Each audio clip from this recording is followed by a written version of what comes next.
کہ آج کے خطبے کا جو عنوان منتخب ہوا ہے وہ ہے برائی پر خاموش رہنا جرم ہے۔ یہ جرم ہماری نظر میں اور آپ کی نظر میں نہیں ہے، یہ جرم شریعت کی نظر میں ہے، کیونکہ ہمیں اور آپ کو استطاعت کے مطابق بھلائی کا حکم کرنا اور برائی سے روکنا واجب ہے۔ گناہ کے دو قسمیں ہیں، ایک گناہ کبیرہ ہے جو بڑے بڑے گناہ سے جانے جاتے ہیں اور جس کو اللہ تبارک و تعالیٰ بغیر توبہ کے معاف نہیں کرتا، اور ایک گناہ ایسے بھی ہوتے ہیں جو صغیرہ گناہ، چھوٹے چھوٹے گناہ، جن کو اللہ تبارک و تعالیٰ بعض اعمال کی وجہ سے ان گناہوں کو معاف کرتا رہتا ہے۔ جیسے وضو کر لیا تو اللہ تبارک و تعالیٰ نے صغیرہ گناہوں کو معاف کر دیا، ایک نماز پڑھ لیا پھر دوسری نماز پڑھ لیا، ان دونوں کے بیچ میں جو صغیرہ گناہ ہوئے اللہ تبارک و تعالیٰ نے معاف کر دیا۔ ایک رمضان سے دوسری رمضان، ایک رمضان مکمل رکھا پھر آگے آئندہ دوسرے رمضان کا روزہ مکمل رکھا ایمان اور احتساب کے ساتھ، تو اللہ تبارک و تعالیٰ بیچ کے سال بھر کے گناہوں کو، صغیرہ گناہوں کو معاف کر دیا۔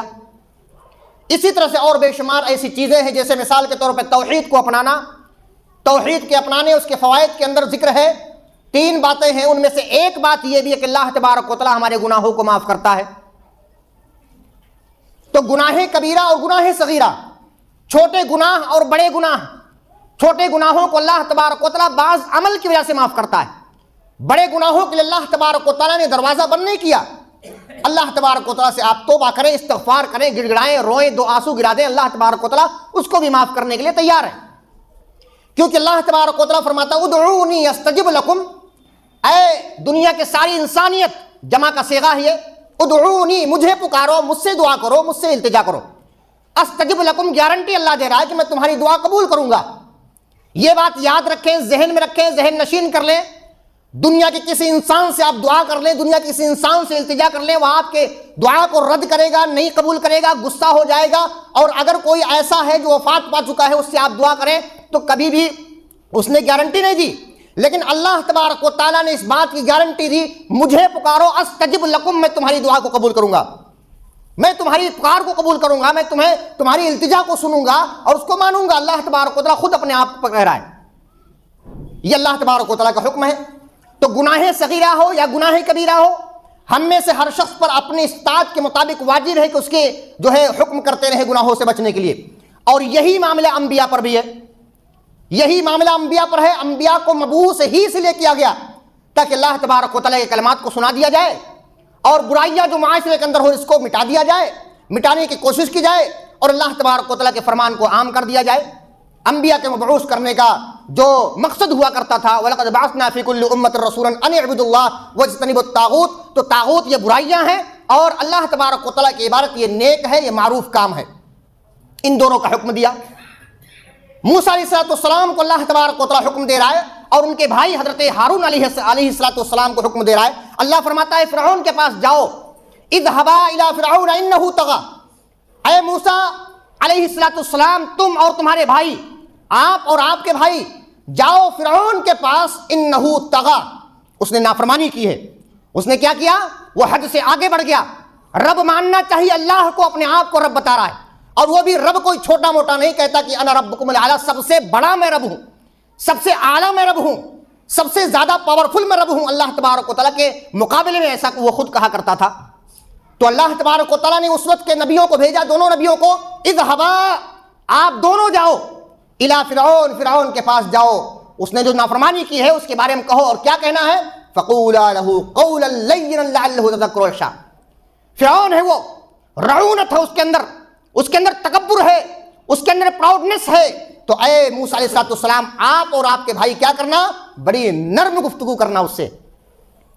آپ دیکھو کس سے اللہ کہہ رہا ہے، نبی سے اللہ کہہ رہا ہے، جس نبی کو اور نبیوں کو دعوت و تبلیغ دینے کا، دعوت و تبلیغ کرنے کا، دعوت پہنچانے کا مکمل طریقہ معلوم ہوتا ہے، پھر بھی اللہ تبارک و تعالیٰ نبی کو حکم دے رہا، فقولا له قولا لینا لعلہ یتذکر و یخشی۔ اے موسیٰ علیہ السلام اور اے ہارون علیہ السلام، فرعون سے بڑی نرمی سے بات کرنا، بڑی نرمی سے، ڈنڈا لے کے بات نہیں کرنا، سختی سے بات نہیں کرنا، غصے سے بات نہیں کرنا، اور یہ معاملہ اگر ہمارے اور آپ کے اندر ہو جائے تو انشاءاللہ تبارک و تعالیٰ بہت سارے پرابلم حل ہو جائیں گے.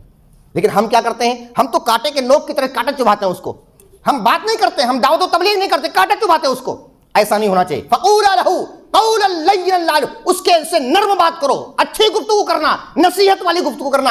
لعلہ یتذکر یخشی, ہو سکتا ہے وہ نصیحت حاصل کر لے, او یخشی, اور اللہ تبارک و تعالیٰ سے ڈر جائے. فرعون ڈر جائے. اور نبی مکرم صلی اللہ علیہ وسلم کو حکم دیا اللہ تبارک و تعالیٰ, وانذر عشیرتک الاقربین, اے نبی کریم صلی اللہ علیہ وسلم اپنے قرابت داروں کو ڈرائیں. اور یہ اور کس کو ڈرائیں؟ وانذر الناس یوم یاتیہم العذاب, اے نبی مکرم صلی اللہ علیہ وسلم دنیا کی ساری انسانیت کے لیے آپ رہنما چونکہ بن کر آئے ہیں, اس لیے لوگوں کو ڈرا دیں, سارے لوگوں کو بلا تخصیص امت سب کو ڈرا دیں. وانذر الناس, اور یہی چیز اللہ تبارک و تعالیٰ نے سارے مومنوں کو کہہ دیا, کسی کو بخشا نہیں اللہ تعالیٰ, یعنی کسی کو چھوڑا نہیں. بخشا مطلب چھوڑا نہیں اللہ تبارک و تعالیٰ نے, سب کو کہہ دیا کہ امر بالمعروف, بھلائی کا حکم کرنا, برائی سے روکنا, یہ ضروری آپ کے لیے ہے. اگر آپ ایمان والے ہو تو آپ کو بھی حکم ہے. کیا ہے؟ یا ایھا الذین آمنوا قوا انفسکم واہلیکم نارا, اے ایمان والو جہنم کے عذاب سے اپنے آپ کو برائیوں سے بچا کر بچاؤ, اپنے آپ کو برائی سے بچاؤ, جہنم کے عذاب سے بچاؤ اپنے آپ کو. واہلیکم, اور اپنے اہل و عیال کو بچاؤ, اپنے بیٹے کو, اپنی بیٹیوں کو, اپنی بہو کو, اپنے دیگر سارے جو آپ کے ذمے میں ہیں, آپ کے جو ہے ضمانت میں ہیں, آپ کی ذمہ داری میں جو لوگ بس رہے ہیں, رہ رہے ہیں آپ کے گھر میں, آپ واہلیکم نارا, جہنم کے عذاب سے ایسے لوگوں کو برائیوں سے روک کر جہنم کے عذاب سے بچاؤ. یہ کہنا ہے, توحید پر قائم رکھو. بہترین امت, وہ بہت مشہور آیت کریمہ جو تقریباً سب کو یاد رہتی ہے, سورہ آل عمران پارہ نمبر 4 آیت نمبر 110 کی آیت کریمہ, کنتم خیر امت اخرجت للناس تأمرون بالمعروف وتنہون عن المنکر. کیا فرمایا اس میں؟ دو چیزیں غور کیجئے گا. تم بہترین امت ہو, لیکن ہاں بہترین امت ایسے ہی نہیں بنا دیے گئے ہو. آپ لوگوں کا ایک فریضہ ہے, آپ لوگوں کی ایک جو ہے, آپ لوگوں کا ایک کام ہے. وہ کیا کام ہے؟ کنتم خیر امت, آپ بہترین امت ہو, لیکن اخرجت للناس, لوگوں کی بھلائیوں کے لیے نکالے گئے ہو. لوگوں کی بھلائیوں کے لیے, لوگوں کی پریشانیوں کو سالو کرنے کے لیے, لوگوں کے ایذاؤں اور تکلیفوں کو حل کرنے کے لیے, غریبوں کی پاسداری کے لیے, یتیموں اور غریبوں اور بیواؤں کو دیکھ ریکھ کرنے کے لیے آپ لوگوں کے لیے نکالے گئے ہو. اور دوسرا کیا ہے؟ کنتم خیر امۃ اخرجت للناس تأمرون بالمعروف وتنہون عن المنکر. دوسرا کیا کہا؟ پہلے تو آپ لوگوں کی بھلائی کے لیے نکالے گئے, لوگوں کے لیے, لوگوں کی بھلائی کے لیے. اور کیا کہا؟ آپ کیا کرتے ہو؟ آپ لوگ معروف کا حکم دیتے ہو, بھلائی کا حکم دیتے ہو, برائی سے روکتے ہو. لہذا برائی سے روکنا, جیسا کہ میرا عنوان قائم ہے کہ برائی پر خاموش رہنا جرم ہے. جرم کیسے ہے؟ سب سے بڑا جرم یہ ہے کہ آپ خیر امت سے نکل جا رہے ہو, بہترین امت سے نکل جا رہے ہو. کیونکہ بہترین امت بننے کے لیے بھلائی کا حکم جہاں کرنا وہیں سے برائی سے روکنا بھی ہے. اسی طرح سے اگر دیکھا جائے, ہم میں سے بعض لوگ, اگر ہم اور آپ یہ چاہیں, اگر ہمارا معاملہ اور آپ کا معاملہ یہ ہو کہ بھئی میں سرل انداز سے, آسان انداز سے ساری باتیں کہتا جاؤں اور اختلاف کسی قسم کا نہ ہو, تو یاد رکھیں اختلاف سے ڈر کر حق بات کہنا بند نہیں ہونا چاہیے. اگر حق بات کہنا نبی مکرم صلی اللہ علیہ وسلم نے بند کر دیا ہوتا تو معاملہ یہاں تک نہیں پہنچتا. وجہ کیا تھی؟ کفار مکہ کا اس بات پر اجماع تھا, باطل پر اجماع تھا. 360 خداؤں معبودان باطلہ کی عبادت کرتے تھے. ایسے باطل اجماع میں جب نبی مکرم صلی اللہ علیہ وسلم آتے ہیں, اور آنے کے بعد جب وہ روح پھونکتے ہیں, وہ آواز لگاتے ہیں, اور آواز لگانے کے بعد سارے لوگ جس بات پر اجماع تھا, تم کون سی بات لے کر آ گئے, تم کون سی نئی بات لے کر آئے؟ اور اسی بات میں غیر تو غیر اپنے لوگوں نے مارا اور پیٹا, اپنے چچاؤں نے مارا پیٹا. ابو لہب کے تعلق سے بات آتی ہے, کہتے ہیں, ایک صحابی کہتے ہیں, میں دیکھ رہا ہوں نبی مکرم صلی اللہ علیہ وسلم آگے تبلیغ کرتے ہوئے جا رہے ہیں, ایک آدمی پیچھے سے پتھر مارتا ہوا جا رہا ہے. میں نے پوچھا یہ آگے تو نبی صلی اللہ علیہ وسلم ہے, میں جانتا ہوں ان کو, یہ پیچھے والا کون شخص ہے جو پتھر مارتا ہے؟ کسی نے کہا یہ کوئی دوسرا نہیں, یہ آپ کے سگے چچا ہے, ابو لہب ہیں, یہ آپ کے سگے چچا. کہنے کی بات یہ ہے, غیروں نے جہاں ایذا دی, تکلیفیں دی, وہیں پر نبی مکرم صلی اللہ علیہ وسلم کو اپنوں نے بھی تکلیف دی. اونٹ کے اونج رکھے گئے, گلے میں پھندا ڈال کر کھینچا گیا, چادر ڈال کر کھینچا گیا, یہاں تک کہ آپ صلی اللہ علیہ وسلم کے دندار مبارک کو شہید کیا گیا, آپ صلی اللہ علیہ وسلم کے گال میں خود کی کڑیاں دس گئیں. یہ سارے معاملات آپ صلی اللہ علیہ وسلم کے ساتھ ہوئے. لیکن معاملہ یہ ہے کہ اگر آپ صلی اللہ علیہ وسلم اس قدر روح نہ پھکے ہوتے, جس کے بارے میں علامہ حالی نے فرمایا کیا کی؟ وہ بجلی کا کڑکا تھا یا صوت ہادی، وہ بجلی کا کڑکا تھا یا صوت ہادی، عرب کی زمین جس نے ساری ہلا دی، اور کہا نئی ایک لگن دل میں سب کے لگا دی، ایک آواز میں سوتی بستی جگا دی، پڑا ہر طرف غل یہ پیغام حق سے کہ گوج اٹھے دست و جبل نام حق سے، سبق پھر شریعت کا ان کو پڑھایا، حقیقت کا گر ان کو ایک ایک بتایا، زمانے کے بگڑے ہوں کو بنایا، بہت دن کے سوتے ہوں کو جگایا۔ بہت دنوں سے سو رہے تھے، عیسیٰ علیہ السلام کے بعد سے لے کر تقریباً کئی سو سال تک یہ سوتے رہے، عبادتیں کرتے رہے۔ ایک توحید کی روح پھونکنے کی دیر تھی کہ پھونکنے کے بعد بلبلا اٹھے، کہا یہ کون سی آواز تم لگا رہے ہو، یہ کون سی صدا لگا رہے ہو؟ یاد رکھیں اختلاف ہوا، لیکن یہ اختلاف باطل کے لوگ کر رہے تھے، حق والے اختلاف نہیں کرے۔ اپنی بات اگر حق ہے تو ہمیں پہنچانا ضروری ہے، اور اگر کوئی شخص سامنے شرک کر رہا ہے، بدعت کر رہا ہے، اسے روکنا ضروری ہے، اگرچہ اپنا کوئی خاص ہو یا اپنا کوئی عام ہو، کوئی بھی ہو۔ یہ نہیں یہ مجھ سے بولے گا نہیں، میرے سے رشتہ داریاں ٹوٹ جائے گی۔ یاد رکھیں رشتہ داریاں بھی توڑی گئیں، نبی مکرم صلی اللہ علیہ وسلم کو 3 سال تک رہنا پڑا باہر، 3 سال تک شیب ابی طالب کے اندر قید رہنا پڑا۔ لوگ لاتے تھے بیچنے کے لیے سامان، ان کے پاس نہیں لے جایا کرتے تھے، ان کے پاس نہیں جانے دیا کرتے تھے، ان کے سامان خرید لیا کرتے تھے، لیکن نبی مکرم صلی اللہ علیہ وسلم کے پاس نہیں جاتے۔ لوگ پتے چوس رہے ہیں، چمڑے کو پانی میں بھگا کر چوس رہے ہیں۔ اسلام کو اس طرح بچایا، اختلاف سے ڈر کر اور ان تمام معاملات سے ڈر کر۔ یاد رکھیں حق بات کو کہنا چھوڑنا نہیں ہے۔ یہ بنی اسرائیل کے بعض لوگوں پر داؤد علیہ السلام اور عیسیٰ علیہ السلام کی زبانی لعنت کی گئی۔ وجہ کیا تھی معلوم ہے آپ کو؟ وجہ کیا تھی؟ داؤد علیہ السلام کی زبانی لعنت کی گئی، بنی اسرائیل کے بعض لوگوں پر عیسیٰ علیہ السلام کی زبانی لعنت کی گئی۔ وجہ کیا تھی؟ اللہ قرآن کے اندر کہتا ہے سورہ مائدہ کے اندر پارہ نمبر 6 میں، قالوا لا يتناهون عن منکر فعلوا، وہ لوگ جو منکر کام کرتے تھے، وہ لوگ جو برائی کا کام کرتے تھے، لا يتناهون آپس میں وہ روکتے نہیں تھے، آپس میں منع نہیں کرتے تھے، انکار منکر نہیں کرتے تھے، بلکہ کیا کرتے تھے؟ برائی کو دیکھ کر خاموش رہتے تھے۔ اس لیے برائی پر خاموش رہنا جرم ہے، اس لیے خاموش رہنا جرم ہے۔ وہ حدیث آپ سب کو معلوم ہوگی کہ نبی مکرم صلی اللہ علیہ وسلم نے جو اسٹیج بتایا ہے، ہلاکت میں ڈالنا کی وجہ نہیں ہے، اسٹیج بتا دیا ہے۔ اگر آپ کو ڈر ہو رہا ہے اور ڈر ہو رہا ہے تو اس کے اسٹیج کیسے ہیں آپ یاد رکھیے۔ نبی مکرم صلی اللہ علیہ وسلم نے اس مشہور حدیث کے اندر فرما دیا، صحیح مسلم کی روایت ہے، من رآ منکم منکرا فلیغیرہ بیدی فإن لم يستطع فبلسانی فإن لم يستطع فبقلبی وذلک اضعف الایمان۔ کہا کہ اگر تمہیں طاقت ہے تو اپنے ہاتھ سے قوت بازو سے روکو، قوت بازو سے روکو۔ فإن لم يستطع فبلسانی، اگر اس کی طاقت نہیں ہے تو اپنی زبان سے کم کہو اور برائیوں سے روکو۔ شرک ہوتا دیکھ کر خاموش نہ رہو، بدعت ہوتا دیکھ کر خاموش نہ رہو۔ اسی طرح سے منکر کام، نبی مکرم صلی اللہ علیہ وسلم کی مخالفت میں کوئی کام ہو رہا ہے، دیکھ کر خاموش نہ رہو، آپ کہو، حق بات کہو، لیکن کہنے کا انداز بھی بہتر ہونا چاہیے، کہنے کا انداز بھی لین ہونا چاہیے اور شائستگی ہونا چاہیے اس کے اندر، اور زبان کے اندر مٹھاس ہونا چاہیے۔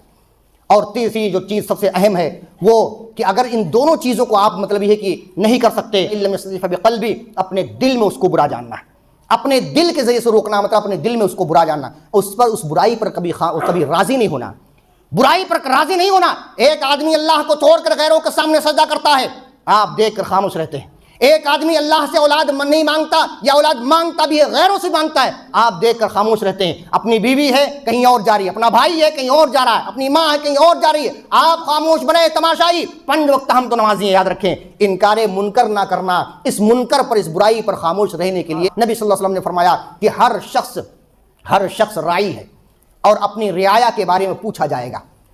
شوہر بھی ہے اور بیوی بھی ہے، اور اسی طرح سے جس کے ذمہ داری کے اندر لوگ ہیں، اپنی ذمہ داریوں کے تعلق سے پوچھا جائے گا۔ یہ ساری چیزیں تو پہلی چیز کیا یاد رکھیں، پہلی چیز یہ ہے کہ یہ ہاتھ سے روکیں۔ یہ بھی نبی صلی اللہ علیہ وسلم کے زمانے میں ہوا۔ ہاتھ سے روکنے کا مسئلہ یہ ہے، صاحب اختیار ہو، با اختیار ایک انسان ہو، یا طاقت رکھتا ہو، یا حکام میں سے ہو، یا اپنے گھر والے ہوں، ان کو ہاتھ سے روکنا کیسے؟ حضرت ابراہیم علیہ السلام کو اختیار تھا کہ اے لوگوں، جب تم میلے میں اپنے سیلیبریشن منانے کے لیے اپنے تیوہار کے اندر چلے جاؤ گے تو میں کیا کروں گا؟ اللہ تبارک و تعالیٰ فرماتا ہے ان کے قول کو، وَتَاللَّهِ لَأَكِيدَنَّ أَصْنَامَكُمْ بَعْدَ أَن تُوَلُّوا مُدْبِرِينَ فَجَعَلَهُمْ جُذَاذًا إِلَّا كَبِيرًا لَهُمْ لَعَلَّهُمْ إِلَيْهِ يَرْجِعُونَ۔ کہا اللہ کی قسم کھا کے کہتا ہوں جب تم یہاں سے میلے میں جاؤ گے، جب تم یہاں سے اپنے تیوہار میں جاؤ گے، پلٹ کر جب چلے جاؤ گے، میں ایک ایک بت کو توڑ کر رکھ دوں گا، ان کے خلاف جو ہے میں ایک چال چلوں گا، اور یہی وہ فجعلہم جذاذا الا کبیرا لہم، سارے کے سارے کو ٹکڑا کر دیا، ایک بڑے بت کو چھوڑ دیا، بڑے بت کو چھوڑ دیا، اور اس کی وجہ بھی تھی لعلہم الیہ یرجعون، تاکہ وہ لوگ آئیں اور بڑے بت سے پوچھیں، بڑے بت سے پوچھیں۔ لیکن ظاہر سی بات ہے وہ سارے معاملات آپ عید الاضحیٰ کے موقع پر سنتے رہتے ہیں، تو انہوں نے کیا کیا؟ اس طرح کا معاملہ کیا۔ نبی مکرم صلی اللہ علیہ وسلم فاتح کے انداز میں غزوہ فتح مکہ کے اندر 8 ہجری کے اندر داخل ہوتے ہیں، اور اس وقت نبی مکرم صلی اللہ علیہ وسلم داخل ہو رہے ہیں، اس وقت 360 معبودان باطلہ، کعبے کے اندر بھی تصویریں ہیں، کعبے کے اندر بھی کچھ چیزیں ہیں، اور اطراف میں 360 معبودان باطلہ کی عبادت کی جاتی ہے، ہر روز ایک بت کی عبادت کی جاتی تھی۔ اور اس کے بعد نبی صلی اللہ علیہ وسلم اندر جاتے ہیں، اپنے لکڑی کے ٹھوکر سے ٹھوکر لگاتے ہوئے گراتے ہوئے جاتے ہیں، اور وہ ایک جملہ پڑھتے ہیں جاء الحق وزهق الباطل ان الباطل كان زهوقا، حق آ گیا باطل مٹ گیا، اور باطل مٹنا ہی تھا، یاد رکھیں باطل مٹنا ہی تھا۔ اگر ہم خاموش ہو گئے باطل کو کیسے مٹائیں گے؟ ہم خاموش ہو گئے باطل کو کیسے مٹائیں گے؟ منکر سے کیسے روکیں گے؟ ہم پر لازم ہوتا ہے، اسی لیے کہتے ہیں کہ اگر خاموش رہ گئے تو یہ جرم ہے، خاموش رہ گئے تو جرم ہے۔ اسی طرح سے دوسرا معاملہ آتا ہے، دوسرا معاملہ بہت اہم ہے، یاد رکھیے ہم سب کے لیے ہے، دوسرا معاملہ زبان سے روکنا۔ حضرت انس رضی اللہ عنہ فرماتے ہیں نبی مکرم صلی اللہ علیہ وسلم نے فرمایا اے لوگو اپنی صفوں کو سیدھا کر لو، زبان سے کہا اے لوگو اپنی صفوں کو سیدھا کر لو۔ حضرت انس رضی اللہ عنہ فرماتے ہیں ہم میں سے ہر صحابی ایسا کرتا، اپنے ساتھی کے کندھے سے کندھا ملا دیتا نماز کے اندر، اور اپنے قدم سے قدم ملا دیا کرتا تھا۔ یہ صحابہ کا اجماع تھا، سارے صحابہ اس طرح کرتے تھے، سارے صحابہ۔ اور یہ حدیث بھی آپ کے سامنے میں ریفرنس پیش کر دوں، صحیح بخاری حدیث نمبر 725 نمبر کے لیے، صحیح بخاری کی حدیث۔ اسی طرح سے قولی ایک حدیث زبان سے جو آپ صلی اللہ علیہ وسلم نے کہی، اس کے بارے میں حضرت عبداللہ بن عمر رضی اللہ عنہ فرماتے ہیں میں نبی مکرم صلی اللہ علیہ وسلم کے پاس سے گزر رہا تھا، نبی مکرم صلی اللہ علیہ وسلم نے دیکھا ہمیں، میرا ازار، میرا پیجامہ یا پینٹ یا لنگی جو بھی ہم پہنتے ہیں نیچے، وہ نیچے زمین پہ گھسٹ رہا ہے، ٹکنے کے نیچے ہے۔ نبی مکرم صلی اللہ علیہ وسلم نے فرمایا ارفع ازارک، اے عبداللہ بن عمر اپنے ازار کو، اپنے پیجامے کو ٹکنے کے اوپر کر لو، بلند کر لو۔ میں نے بلند کر دیا۔ ثم قال زد، کہا اور بلند کرو، فزدت، میں نے اور بلند کر دیا۔ اس کے بعد کہتے ہیں فما زلت اتحراها، میں اس کے بعد ہمیشہ اس کا خیال کرتا تھا کہ ہمیشہ ٹکنے کے اوپر پیجامہ، پینٹ یا لنگی رکھتا تھا جو بھی پہنتے تھے۔ اسی طرح سے ایک اور حدیث آتی ہے، حضرت عمر بن میمون رضی اللہ عنہ فرماتے ہیں، ایک لمبی حدیث ہے، ایک لمبی حدیث ہے، صحیح بخاری کی حدیث نمبر 3700 نمبر حدیث ہے۔ عمر بن میمون رضی اللہ فرماتے ہیں جب حضرت عمر بن خطاب رضی اللہ عنہ کو مار دیا گیا، یعنی چھرا گھوپا گیا یا نیزہ مارا گیا، ایک شخص حضرت عمر بن خطاب رضی اللہ عنہ کے پاس آئے اور کہا کہ اے امیر المومنین آپ خوش ہو جائیں۔ دیکھیے فضیلت بیان کر رہا ہے حضرت عمر بن خطاب رضی اللہ عنہ کی فضیلت، دیکھیے کیا ہے، یہی فضیلت نہیں ہے، اس کے علاوہ بہت ساری ہیں، لیکن یہ بڑی بڑی فضیلت اس نے گنائی اس نوجوان نے۔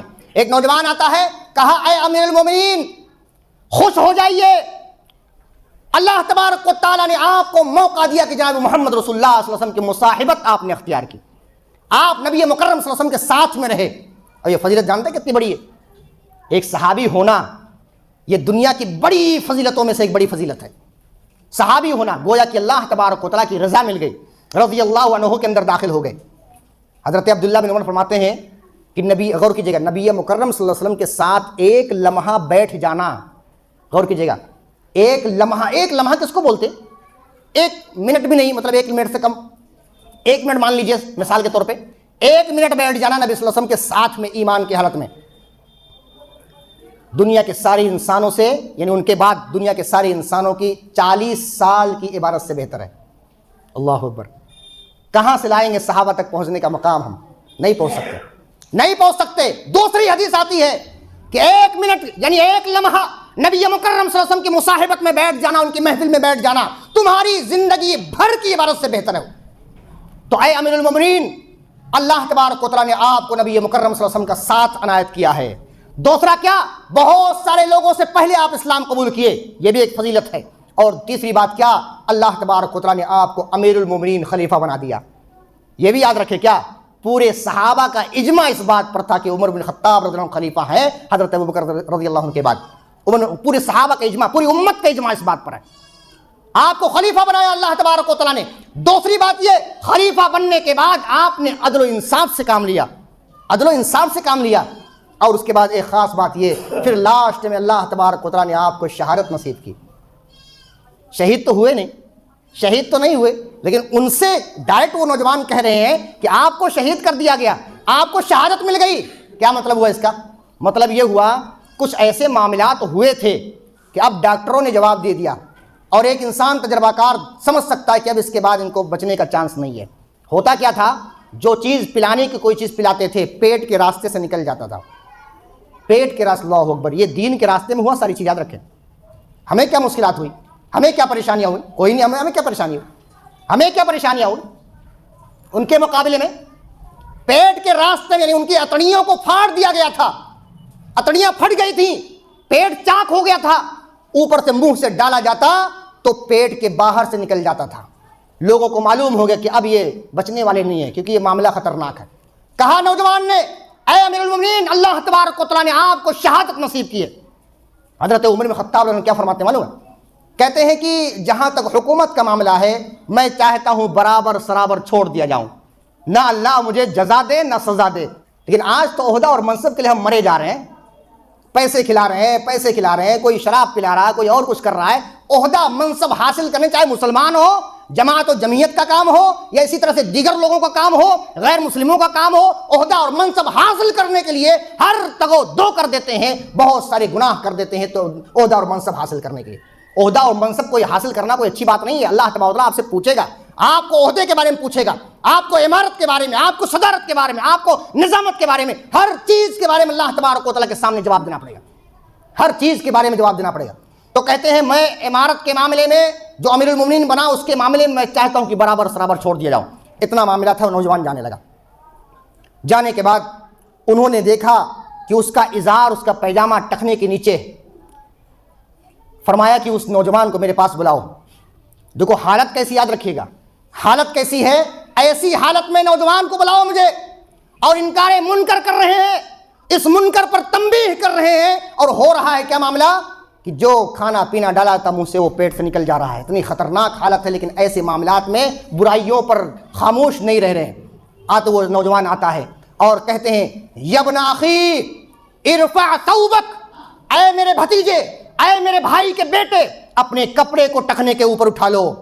وابقى لثوبک، اس سے تمہارا کپڑا بھی برقرار رہے گا، تمہارا کپڑا بچنے کا باعث بنے گا، تمہارا کپڑا دیر تک چلے گا، اور دوسرا اپنے رب کے لیے تقوی کا باعث ہوگا۔ لہذا تقوی کا باعث ہے یہ کہ پیجامہ اور پینٹ اور ٹخنے کے اوپر رکھا جائے۔ اسی طرح سے ایک اور بات، تیسری بات جو تھی، یہ آخری بات ہے، تیسری بات تھی اگر ہاتھ سے نہیں روک سکتے تو زبان سے، اور زبان سے نہیں روک سکتے تو کم سے کم دل میں اس کو برا جانو۔ اس کے تعلق سے بھی ایک حدیث آپ کے سامنے صحیح مسلم کے پیش کر رہا ہوں۔ حضرت حذیفہ رضی اللہ بیان کرتے ہیں کہ میں نے نبی کریم صلی اللہ علیہ وسلم سے سنا، نبی مکرم صلی اللہ علیہ وسلم نے فرمایا یہ فتنے لوگوں کے دلوں میں چٹائی کے تنکوں کے مانند ایک ایک کر کے بس جائیں گے، لہذا جس کے دل میں وہ فتنہ چلا گیا اس کے دل میں ایک سیاہ نقطہ پڑ گیا، اور جس کا دل اس کو ایکسپٹ نہیں کیا، قبول نہیں کیا، اس کے دل میں ایک سفید نقطہ پڑ جائے گا۔ لہذا اسی حدیث کے اندر کہتے ہیں دل کی دو قسمیں ہیں، ایک دل تو وہ ہے جو سفید ہے، سفید چکنے پتھر کی طرح ہے، جب تک آسمان و زمین ہوں گے اس دل میں فتنہ کبھی اجاگر نہیں ہوگا، اس دل میں کبھی فتنہ اجاگر نہیں ہوگا، اور اس دل میں کبھی فتنہ جائے گا نہیں۔ وجہ کیا بنتی ہے؟ وجہ یہ بنتی ہے کہ فتنے کو آپ فتنہ سمجھیں گے کب، فتنے کو فتنہ سمجھیں گے کب؟ ظاہر سی بات ہے فتنوں کے تعلق سے بتایا جاتا ہے کہ علماء کرام سب سے پہلے فتنوں کو سمجھ جاتے ہیں، پرکھ جاتے ہیں، اور جب فتنہ آ کر چلا جاتا ہے تب عوام کو معلوم پڑتا ہے کہ یہ تو فتنہ تھا۔ اسی لیے کہا جاتا ہے کہ علماء سے جڑ کر رہیں، پڑھے لکھے لوگوں سے جڑ کر رہیں، تاکہ اللہ کے رسول صلی اللہ علیہ وسلم نے جو فرمایا اس سے، اس فتنے سے بچا جا سکے۔ دوسرا دل یہ ہے کالا اور مٹیالے رنگ کا، اودھے لوٹے کی طرح ہوتا ہو، اودھے لوٹے کی طرح۔ وہ کیا کرتے ہیں؟ لا يعرف معروفا ولا ينکر منکرا الا ما اشرب هواه۔ ایسے دل والے جس کا دل کالا ہو گیا، ایسے دل والے نہ معروف کو معروف سمجھتے ہیں، نہ نیکی کو نیکی سمجھتے ہیں، اور نہ ہی برائی کو دیکھ کر روکتے ہیں۔ برائی کو دیکھ کر نہ روکنا گویا کہ اپنے دل سیاہ ہو چکے ہیں، اپنا دل کالا ہو چکا ہے، مگر اسی بات کو روکتے ہیں جس کی خواہش وہ دل سے کرے، یعنی جس چیز کی وہ خواہش کرتے ہیں ایسی تمام چیزوں کو کرتے ہیں۔ لیکن جب انکار منکر اور برائیوں سے روکنے کا معاملہ ہوتا ہے تو وہ انکار نہیں کرتے ہیں۔ ایسے تمام لوگوں کے بارے میں نبی مکرم صلی اللہ علیہ وسلم نے صحیح مسلم کے اندر فرمایا کہ ان کے دل کالے ہو چکے ہیں۔ ہم سب پر لازم ہے A to Z، مجھ پر بھی لازم ہے اور آپ پر بھی لازم ہے کہ اپنے حد تک استطاعت کے مطابق انکار منکر کریں، یعنی امر بالمعروف، بھلائی کا حکم دیتے رہیں، برائی سے روکتے رہیں، ورنہ اگر برائیوں پر خاموش رہیں گے تو یہ جرم ہوگا، اور یہ جرم بہت خطرناک ہوگا، جس کے تعلق سے آج کے اس خطبے میں بتایا گیا۔ آئیے ہم دعا کرتے ہیں کہ اللہ تبارک و تعالیٰ ہم تمام مسلمانوں کو امر بالمعروف والنہی عن المنکر یعنی بھلائی کا حکم دینے اور برائی سے روکنے کی کما حق ہو کوشش کرنے کی توفیق عطا فرما۔ اے اللہ تبارک و تعالیٰ ہم جب تک دنیا کے اندر رہیں توحید اور کتاب و سنت پر عمل کرتے رہیں، اس کے بدلے جنت الفردوس میں اعلیٰ سے اعلیٰ مقام دے اور جہنم سے لا دلا، آمین۔